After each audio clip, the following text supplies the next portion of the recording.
वही वीडियो देखो जो आए बिना ब्रेक के।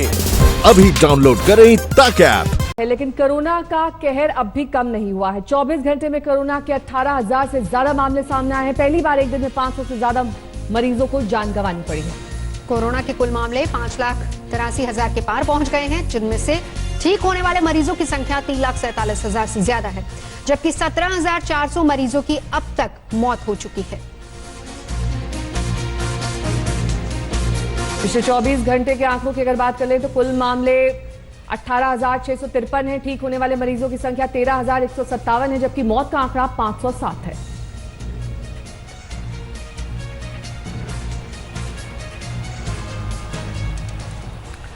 और इस बार लाल बाग में गणेश उत्सव नहीं मनाया जाएगा। तो कोरोना काल में इस बार मुंबई के लाल बाग के राजा का दरबार नहीं सजेगा। गणपति उत्सव पर भव्य पंडाल की जगह 10 दिन का ब्लड कैंप लगाया जाएगा। महाराष्ट्र के मुख्यमंत्री की अपील पर आयोजकों ने यह फैसला किया है। ये पहला मौका होगा जब लालबाग का पंडाल नहीं सजेगा और साथ ही साथ 25 लाख रुपए का फंड कोरोना से लड़ाई के लिए दिया जाएगा। पंकज उपाध्याय हमारे साथ इस वक्त जुड़ चुके हैं। हालांकि संदेश हमेशा भाईचारे का होता है लालबाग के राजा की तरफ से भी, लेकिन इस बार भी रक्षक बनकर ही आए हैं कोरोना काल में। पंकज, जी हाँ, ये बड़ी खबर है। लालबागचा राजा गणपति मंडल ने इस बार बताया है कि मुख्यमंत्री उद्धव ठाकरे की अपील के बाद ये फैसला लिया गया है कि गणपति स्थापना यानी गणपति की जो मूर्ति होती है उसकी स्थापना इस साल बिल्कुल भी नहीं करी जाएगी। पहले ये कयास जताए जा रहे थे कि शायद 4 फीट से छोटी मूर्ति की यहाँ पर स्थापना करी जा सकती है, लेकिन गणपति मंडल का कहना है कि अगर वैसा भी होता है तो ये जगह श्रद्धालुओं के लिए बहुत विश्वास की जगह है, तो हजारों लाखों की संख्या में फिर भी यहाँ पर श्रद्धालुगण उमड़ेंगे। इसलिए यह फैसला लिया गया कि इस साल कोई भी मूर्ति की स्थापना यहाँ पर नहीं करी जाएगी, लेकिन उसके बजाय यहाँ पर यह होगा कि 10 दिन तक ब्लड डोनेशन कैंप का आयोजन किया जाएगा। प्लाज्मा डोनेशन का कैंप का यहाँ पर आयोजन किया जाएगा। 25 लाख रुपए गणपति मंडल की तरफ से मुख्यमंत्री रिलीफ फंड को दिए जाएंगे। साथ ही साथ एक अहम फैसला यह भी लिया गया है कि हमारे जो वीर जवान गालवन वैली में जो शहीद हो गए उनके परिवारों को यहाँ पर बुलाया जाएगा और उनका सम्मान किया जाएगा। यानी ये एक ऐतिहासिक क्षण है, क्योंकि ये पहली बार ऐसा हो रहा है मुंबई में, क्योंकि लालबागचा राजा हर साल हम देखते आ रहे हैं यहाँ पर हजारों लाखों की संख्या में श्रद्धालुगण हर साल यहाँ पर आते हैं। मन्नतों का राजा इसे कहा जाता है, इसलिए यह फैसला बहुत ज्यादा अहम है। पहली बार इस राजा के इतिहास में ऐसा हो रहा है कि गणपति मूर्ति की यहाँ पर स्थापना नहीं करी जाएगी। गणपति मंडल का कहना है कि मुख्यमंत्री ने यह आग्रह किया कि इस बार गणपति की मूर्ति को नहीं बिठाया जाए। श्रद्धालुगण जाहिर सी बात है उदास जरूर होंगे, लेकिन इस वक्त जबकि कोविड-19 का खतरा इतना बड़ा हुआ है, मुंबई में खुद 77,000 से ज्यादा केस हो गए हैं और ऐसे में एहतियात बरतना बेहद जरूरी है। शुक्रिया पंकज, उस पूरी जानकारी के लिए। नजर बना रखिए। आज डॉक्टर्स डे है। कई बार डॉक्टर्स पुनर्जन्म देते हैं और ये शब्द प्रधानमंत्री मोदी के हैं। आज उन्होंने ट्वीट के जरिए डॉक्टर्स डे पर सभी कोरोना वॉरियर्स को सलाम किया है। हमें जन्म देती है तो कई बार डॉक्टर हमें पुनर्जन्म देते हैं। संकट की इस घड़ी में अस्पतालों में इस समय सफेद कपड़ों में दिख रहे डॉक्टर नर्स अपने जीवन को खतरों में डाल करके ये लोग हमारा जीवन बचा रहे हैं।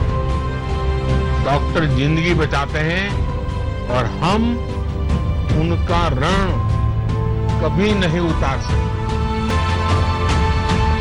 ये हम सबका दायित्व है कि जो देश की सेवा करते हैं, जो देश के लिए खुद को खपाते हैं, उनका सार्वजनिक सम्मान हर पल होते रहना चाहिए। वहीं प्रयागराज में इंटरनेशनल डॉक्टर्स डे के मौके पर सैंड आर्ट के जरिए डॉक्टर्स को सलाम किया गया। कुछ आर्टिस्ट ने रेत पर डॉक्टरों को भगवान की प्रतिमा के रूप में दिखाया। कोरोना काल में डॉक्टर्स किस तरीके से भगवान के रूप में सामने आए हैं, ये दिखाने की कोशिश प्रयागराज में की गई। सैंड आर्ट के जरिए डॉक्टरों को याद किया जा रहा है और साथ ही साथ डॉक्टर्स डे पर उन्हें थैंक यू कहा जा रहा है।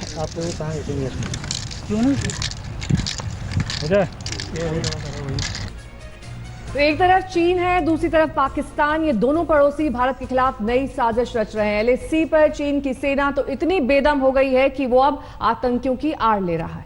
सूत्रों के हवाले से जो खुलासा हुआ वो ये है कि चीन पाकिस्तान के साथ मिलकर दूसरा मोर्चा खोलना चाहता है ताकि भारत को दो फ्रंट वॉर पर उलझाया जा सके। भारत इसी जहरीली जोड़ी से निपटने के लिए तैयार। चीन पाकिस्तान की नई साजिश का खुलासा, भारत के खिलाफ दो फ्रंट वॉर वाली प्लानिंग। घबराए चीन को अब आतंकियों का सहारा। उत्तरी लद्दाख में पाकिस्तान का नया मोर्चा। भारत के साथ हर मोर्चे पर मात खाने वाला चीन अब पाकिस्तान के साथ मिलकर नई साजिश रच रहा है। भारत की ताकत से घबराए चीन ने अब पाकिस्तान को अपने साथ ले लिया है। दोनों नापाक पड़ोसी पर्दे के पीछे प्लानिंग कर रहे हैं। सूत्रों से खबर है कि लद्दाख में भारत को घेरने के लिए पाकिस्तान की सेना भी नया फ्रंट खोल रही है। पाकिस्तान ने एलओसी पर गिलगिट बाल्टिस्तान में सेना की 2 टुकड़ियों को शिफ्ट किया है। पूर्वी लद्दाख में चीन ने भारत को उलझाया है तो उत्तरी लद्दाख की तरफ से पाकिस्तान ने 20,000 अतिरिक्त सैनिक की तैनाती कर दी है। पाकिस्तान चीन का ऑल वेदर फ्रेंड है, यानी हर मुमकिन कोशिश ये होती है, चाहे मौलाना मसूद अजहर हो या फिर किसी तरह का अटैक हो, उसमें हमेशा समर्थन दिया है चीन ने। और अब जबकि भारत और चीन के बीच में तनाव बढ़ता जा रहा है, पाकिस्तान इसका मौका नहीं छोड़ना चाह रहा है और इसी वजह से चीन के साथ साथ पाकिस्तान ने भी अपना बिल्डअप नॉर्दर्न लद्दाख की तरफ किया है। लेकिन भारतीय सेना की तैयारी पूरी है और इस वक्त सभी चौकन्ने हैं। भारत के खिलाफ जोर आजमाइश में चीन इतना डर गया है कि वो पाकिस्तान के पाले आतंकियों को भी अपने साथ लेना चाहता है। सूत्रों से खबर है कि चीन की सेना अल बदर के आतंकियों से बातचीत कर रही है। चीन पाकिस्तान के पालतू आतंकियों के जरिए जम्मू कश्मीर में हिंसा फैलाना चाहता है ताकि भारत की मुश्किलें बढ़े। चीन की सेना लगातार पाकिस्तान की खुफिया एजेंसी के संपर्क में है। चीन के इशारे पर पाकिस्तान की खुफिया एजेंसी बैट हमले की फिराक में है। इसके लिए आतंकियों को भी तैयार किया जा रहा है। चीन ने लगातार भारत को बार बार धोखा दिया है और उसी बीच में खबर ये भी आ रही है कि एक तरफ जहां पे वो डी एस्केलेशन की बात कर रहे हैं एलएसी पे, दूसरी तरफ उनकी एक और साजिश चल रही है, वो भी पाकिस्तान के आतंकी गुटों के साथ। एक तरफ वो कोशिश कर रहे हैं कि बातचीत से डी एस्केलेशन की जाए, यानी वो पैर पसार रहे हैं एलएसी में, गलवान के साथ साथ बाकी इलाकों में, और दूसरी तरफ वो एक साजिश रच रहे हैं पाकिस्तान के साथ। चीन चाहता है कि कश्मीर का माहौल खराब कर भारतीय सेना को दूसरे फ्रंट पर उलझाया जाए। इसके लिए कश्मीर में करीब 100 पाकिस्तानी आतंकियों की घुसपैठ का भी प्लान चीन के दिमाग में चल रहा है। पाकिस्तान में अल बदर के आतंकियों को फिर से सक्रिय करने की खबर पहले ही आ चुकी है। अब चीन की सेना का अल बदर के आतंकियों से बातचीत करना तस्वीर को और साफ कर रहा है। भले ही चीन और पाकिस्तान 2 फ्रंट वॉर वाली साजिश रच रहे हों, लेकिन भारत की सेना दोनों फ्रंट पर मुंह तोड़ जवाब देने के लिए। एलएसी पर तनाव कम करने के लिए कल भारत और चीन के बीच 12 घंटे लंबी वार्ता की गई, जो कि बेअसर बताई जा रही है। सूत्रों के हवाले से जो खबर मिल रही है वो ये है कि 12 घंटे की बातचीत के बाद भी कोई बात नहीं बन पाई और एलएसी के 4 पॉइंट्स पर दोनों देशों के सैनिक अभी भी आमने सामने हैं।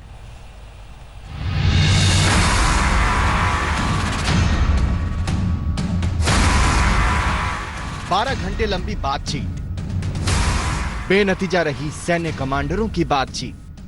वादे के बाद भी चीनी सेना हटने को नहीं तैयार। क्या अब सर्दी गिरने तक जारी रहेगा तनाव?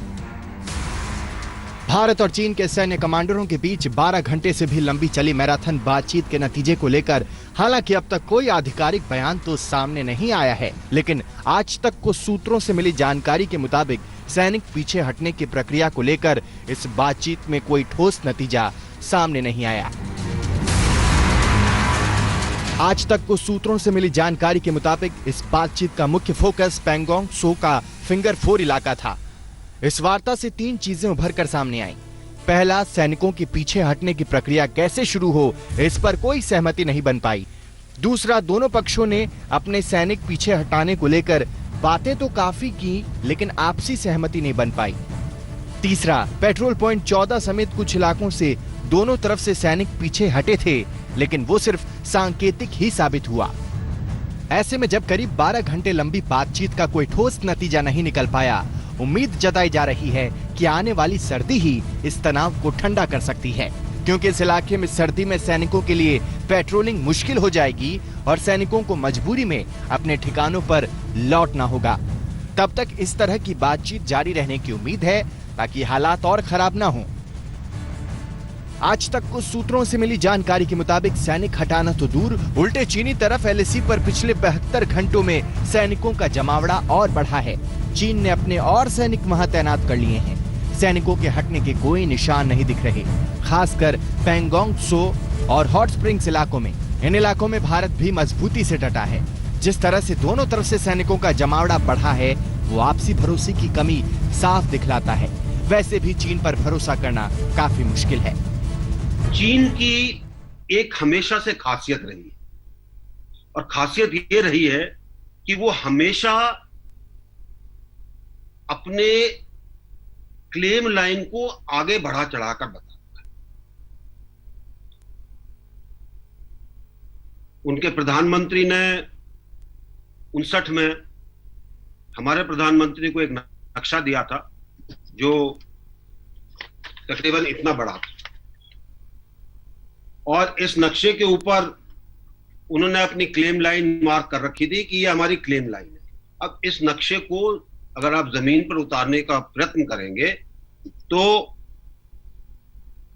कहीं ना कहीं उसमें गड़बड़ जरूर है और इसी गड़बड़ का वो लोग फायदा उठाते हैं। पूर्वी लद्दाख में भारत और चीन के बीच इस समय 4 पॉइंट्स पर तनाव है। पैंगोंग त्सो में finger 4 ridgeline, Galwan valley patrol point 14, hot springs में पेट्रोल पॉइंट्स 15 और 17A। फिंगर 4 की रिजलाइन पर दोनों देशों की सेना आमने सामने है। जिस जगह पहले दोनों तरफ की सेना पेट्रोल करती थी, वहां पर चीनी सेना स्थायी रूप से बैठ गई है। टकराव वाली जगह और बातचीत के मोर्चे पर जिस तरह से चीनी सेना अड़ी है, उससे लगता है कि पीएलए नेतृत्व फिंगर 4 पर कब्जे को लेकर अपना हट छोड़ने को आसानी से तैयार नहीं है। सूत्रों के मुताबिक चीन की मंशा तो भारतीय सीमा में पश्चिम की तरफ और आगे बढ़ने की है, लेकिन भारतीय फौज की मौजूदगी से उसके पांव ठिठके हुए हैं। आज तक को मिली जानकारी के मुताबिक गलवान वैली और हॉट स्प्रिंग्स इलाके में हालात उतने खराब नहीं हैं, लेकिन पैंगोंग त्सो में इस वक्त तनाव की स्थिति बनी हुई है। यहाँ दोनों तरफ से सेना बिल्कुल आमने सामने है। जिस रास्ते बातचीत हो रही है, उससे लगता है तनाव घटाने के लिए पैंगोंग झील के जमने तक इंतजार करना होगा। लेह से अभिषेक भल्ला के साथ शिव अरोर, दिल्ली आज तक। तो गलवान घाटी में भारत के घातक कमांडोज ने चीन को ऐसा सबक सिखाया कि चीन के सैनिक अब तक खौफ में हैं। चीन के लिए खौफ बन चुके घातक कमांडोज की ट्रेनिंग एक अज्ञात ठिकाने पर होती है। आपको वहां की एक्सक्लूसिव तस्वीरें दिखाते हैं। भारत के घातक कमांडो के वार से खौफ में चीन। गलवान में चीन के सैनिकों पर गर्दन तोड़ रहा। भारत के घातक कमांडो की ट्रेनिंग का ट्रेलर ही आपको बता देगा कि इन्हें घातक क्यों कहते हैं। बिना हथियार के ही ये दुश्मनों के लिए चलती फिरती मौत है। इन्हीं के खौफ से चीन में खलबली है। घातक कमांडो के नाम से चीन के सैनिक अब भी खौफ खा रहे हैं और इस खौफ का ही नतीजा है कि चीन ने अपने सैनिकों को मार्शल आर्ट की ट्रेनिंग देने का इंतजाम किया है। दरअसल गलवान में भारतीय सेना के घातक कमांडो ने बिहार रेजिमेंट के 18वीं बटालियन के जवानों के साथ मिलकर चीन के सैनिकों को जबरदस्त सबक सिखाया। सूत्रों की माने तो घातक कमांडो के पलटवार में पीएलए के कई सैनिकों की गर्दन टूट गई। यही वजह है कि चीन के सैनिकों को तैयार करने के लिए बीजिंग से मार्शल आर्ट के एक्सपर्ट तिब्बत भेजे जा रहे हैं, लेकिन उनकी ट्रेनिंग के बावजूद चीन के सैनिकों पर भारतीय सेना के घातक कमांडो ही भारी पड़ेंगे। इसकी वजह है घातक कमांडो की ट्रेनिंग जो बेहद सख्त होती है।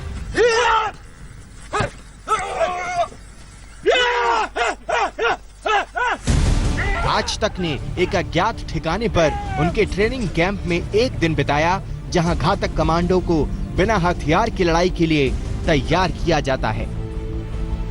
गलवान वैली में हुई झड़प के बाद ये खबरें आई कि चाइनीज गवर्नमेंट ने अपनी आर्मी को ट्रेनिंग देने के लिए प्रोफेशनल मिक्स मार्शल आर्ट के खिलाड़ियों को डिप्लॉय किया है, लेकिन MMA, कुंफू और इसी तरह के ओरिएंटल मार्शल आर्ट्स की तरह एक स्पोर्ट है, एक आर्ट है, जिसका बहुत ज्यादा उपयोग आर्मी में हैंड टू हैंड कॉम्बैट में मल्टीपल अटैकर सिचुएशन में नहीं हो सकता है। आप जो मेरे पीछे देख रहे हैं वो एक मल्टीपल अटैकर सिचुएशन है, जिसमें कि हमारे घातक कमांडोज और तमाम आर्म फोर्सेस के लोग ट्रेनिंग लेते हैं और इसी वजह से एक से ज्यादा अटैकर्स को अपने से तादाद में ज्यादा होने के बावजूद हरा कर वापस आते हैं। चीन ने गलवान की हिंसक झड़प के बाद मिक्स्ड मार्शल आर्ट फाइटर्स को तैनात किया है, लेकिन घातक कमांडो की ट्रेनिंग चीन के पुराने पड़ चुके ट्रेनिंग के तरीके से एकदम अलग है। जो ट्रेडिशनल मार्शल आर्ट है, जैसे आपने कुंफू का नाम लिया, उसको सीखने में सालों लग जाते हैं। जो साधक होते हैं 15 साल 20 साल का समय लेते हैं एक ऐसे लेवल पे पहुंचने के लिए जहां वो मुकाबला कर सके मल्टीपल अटैकर्स का। जबकि ये ट्रेनिंग स्पेशली फौज को ध्यान में रख के डिजाइन की गई है, जिसमें कम से कम समय में इसको सीखा जा सकता है और इसको रेगुलर प्रैक्टिस जिसका वक्त नहीं मिल पाता है बहुत बार, उसके बिना भी इसको याद रखा जा सकता है। ये आपके शरीर का, आपकी मसल का हिस्सा बन जाती है, जिसको बोलते हैं मसल मेमोरी। घातक कमांडो की ट्रेनिंग के तौर तरीके तैयार करने में 10 साल का वक्त लगा है। इसके लिए sports physical education fitness and leisure skill council यानी SPEFLSC ने लंबी रिसर्च की है। ये नेशनल स्किल डेवलपमेंट काउंसिल की एक विंग है जो प्रधानमंत्री नरेंद्र मोदी का फ्लैगशिप कार्यक्रम है। बेहद कड़ी और अलग तरह की ट्रेनिंग के साथ ये कमांडो किसी भी दुश्मन के लिए घातक बन जाते हैं। चीन के सैनिक बस यही दुआ कर रहे हैं कि कहीं भी उनका सामना घातक कमांडो से न हो। अभिषेक आनंद, आज तक। सोपोर में आतंकी हमले के बीच एक मार्मिक तस्वीर आई है। इस आतंकी हमले में 3 साल का मासूम भी फंस गया। आतंकियों ने उसके पिता की जान ले ली। तस्वीरें आपको विचलित कर सकती हैं, इसलिए हमने इसे ब्लर किया है। कायर आतंकी मासूम को भी निशाना बना रहे थे, लेकिन सुरक्षा बलों ने जान पर खेलकर उसे बचा लिया। ये सवेरे 6 बजे निकले थे, उसको सोपोर में काम चल रहा था, तो वहाँ से वो फायरिंग स्टार्ट हो गई, तो उन्होंने रिटेल में वापस CRP ने फायरिंग की, उसको मार दिया। ये किस सिलसिले में जा रहे थे? ये अपने काम से जा रहे थे, तो सवेरे 6 बजे निकले घर से, तो वहाँ जब ये हुआ एनकाउंटर हुआ तो उसको बाहर गाड़ी से उतारा और उसके बाद उसको फायर किया। ये 3 साल का बच्चा अपने पिता के साथ ही मौजूद था जब ये एनकाउंटर चला। गोलियां चली, इसमें इसके पिता की जान चली गई। उसके बाद CRPF के जवानों ने इसे वहां से रेस्क्यू किया, वहां से निकाला। ये बच्चा काफी ज्यादा डर गया था, दहशत से भर गया था, क्योंकि इसके सामने ये पूरा एनकाउंटर चला। CRPF के जवान ने बच्चे को मौके से हटाया, उसके बाद उसे गोद में लेकर परिवार तक पहुंचाया। हालांकि बच्चा काफी डरा सहमा हुआ था। आपको बता दें कि आज इसी हमले में CRPF का एक जवान शहीद भी हुआ है, 3 जख्मी हुए हैं, एक आम नागरिक जो कि इस बच्चे का पिता था जिसकी मौत हो गई है। सोपोर में CRPF की पेट्रोलिंग पार्टी पर हमला हुआ। आपको हम लेके जा रहे हैं ना, हम लेके जा रहे हैं। देखो आके इधर, देखो इधर, वो देखो आपके लिए बिस्किट भी लाया, चॉकलेट लाया, चॉकलेट मामू के पास लेके जाएंगे।